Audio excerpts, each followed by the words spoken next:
Yes, my question is this, Nick. The Times misrepresented your statement on welfare reform. But did the Independent misrepresent your statement that our party has no future on the left?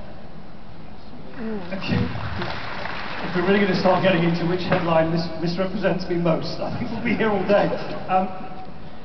What I said in the Independent interview, I haven't sort of read it myself in full, but I hope it would have, I'm sure it reflected accurately what I said, which is that we are the inheritors of a great liberal tradition, as I said earlier. And liberalism cannot be reduced to a sort of ghetto status as a kind of sort of left-wing lobby group to the side and adjacent to the Labour Party.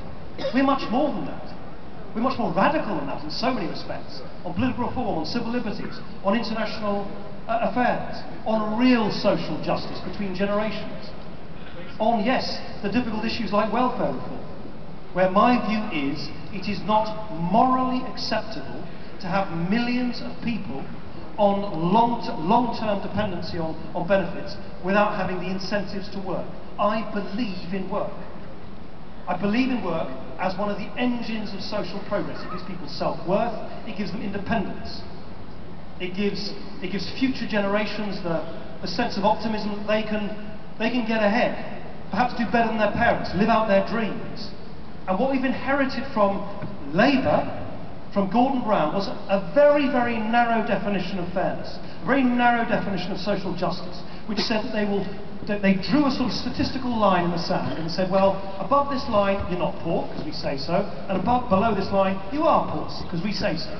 And then they poured billions and billions of pounds through various means to either nudge people, you know, one side or other of that line. Did that really create a fairer Britain? Did that really create the fairness that we want for our children? Why has child poverty gone up, not down? Why has inequality gone up, not down? Why has life expectancy in between poor parts of the country and wealthy parts of the country gone up, or not changed, not gone down? Why is the link, as we said earlier, between disadvantage in the home as a child, particularly as a young child, and education performance in the classroom, why has that not got better? It's not got better because the last government wasn't radical enough. And that's why I think some of our plans, radical reform to the tax system, radical reform to the allocation of resources in the education system, is a much richer understanding of social progress, particularly between the generations, what we call social mobility. It's a very liberal thing. So I just don't think it's right for us to be kind of bamboozled into thinking that all we're good for is to sort of somehow act as a receptacle for people who, for one reason or another, don't like the Labour Party. We're much bigger than that. We're much better than that.